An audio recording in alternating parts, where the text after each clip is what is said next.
मागील 4 दिवसापासून वसमतच्या उपविभागीय अधिकारी कार्यालयासमोर आमरण उपोषण चालू आहे। या उपोषणासाठी सामाजिक कार्यकर्ते आनंद खरे हे मागील 4 दिवसापासून बसलेले आहे। मी सध्या वसमत शहरातील वसमतच्या उपविभागीय अधिकारी कार्यालयासमोर नेमकं हे 4 दिवसापासून चाललेलं जे उपोषण आहे ते नेमकं या उपोषणाच्या मागची पार्श्वभूमी काय, नेमकं काय प्रमुख मुद्दे आपण जाणून घेणार आहोत आनंद खरे यांच्यासोबत।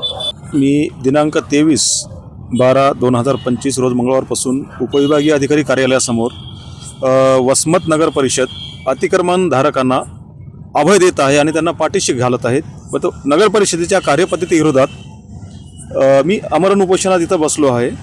माझ्या प्रमुख मागण्या अशा आहेत की सध्या वसमत शहरामध्ये जे रस्ते विकास कामं चालू आहेत त्यामधला तो 5 नंबरचा रस्ता आहे, दलितवाणी प्रेस ते तहसील गेटपर्यंतचा तो रस्ता आहे मूळचा 15 मीटरचा, पण त्या ठिकाणचे रस्त्याचं काम आणि नालीचं काम हे 9 मीटर मध्ये करण्यात येत आहे रुंदीमध्ये। व त्यामुळं बाकीचा जे 5 मीटरचा जो रस्ता आहे ते 5 मीटरचा रस्ता नेमकं नगरपालिका प्रशासन कोणाच्या घशात घालते आणि नेमकं कोणाला पाठीशी घालते, हा माझा पहिला प्रश्न आहे त्याच्यामध्ये प्रामुख्याचा।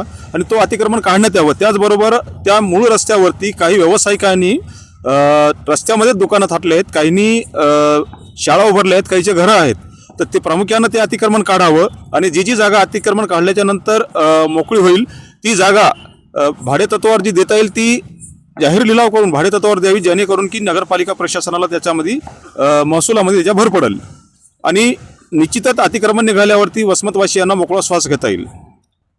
जी काही आपण आरोप केलेला आहे विवेक वर्धिनी शाळा जी आहे ती शाळा ती संस्था चालकाच्या म्हणण्याप्रमाणे की आमची जागा आहे आणि आमच्या जागेवर त्या ताबा आहे, अशा पद्धतीची वल्गना केली जाते, काय सांगणार तुम्ही? माझ्याकडे त्या संस्थेचे सचिव आहेत, त्यांनी पत्र दिलेलं आहे मागच्या डिसेंबर महिन्यामध्ये की आम्ही सध्या आमचे शाळा 10वीची परीक्षा होऊ द्या, आम्ही उन्हाळ्याच्या सुट्टीमध्ये शाळेचं अतिक्रमण काढून घेऊ। पत्र आहे ना माझ्याकडं, तर ते पत्र आहे माझ्याकडं, आपण बघू शकता।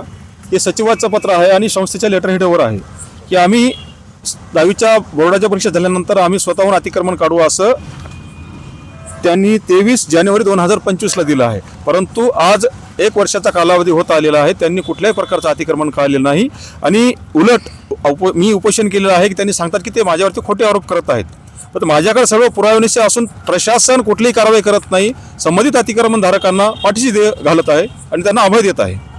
एकंदरीत हा जो भूखंड आहे तुमची स्पष्ट जी मागणी आहे तर स्पष्ट मागणी काय आहे?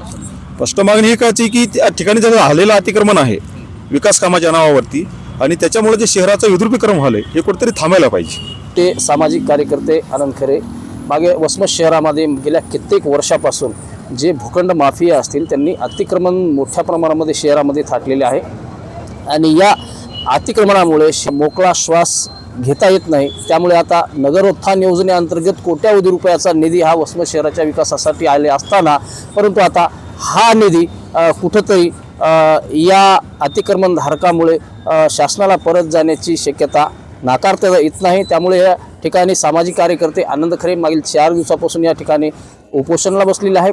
दुसरीकडे जे संस्था चालक आहे जे आहे ते संस्था चालकाच्या यांनी सुद्धा खंडन केलेलं आहे की ही जी जमीन आहे हा जो भूखंड आहे गेल्या कित्येक वर्षापासून आमच्याच ताब्यात आहे, परंतु दुसरीकडे जर कागदपत्राची पडताळणी केली असता हा जो भूखंड आहे या भूखंडाची पावती आहे 50 रुपये प्रति महिन्याप्रमाणे ही जागा भाडेतत्वावर घेतलेली आहे।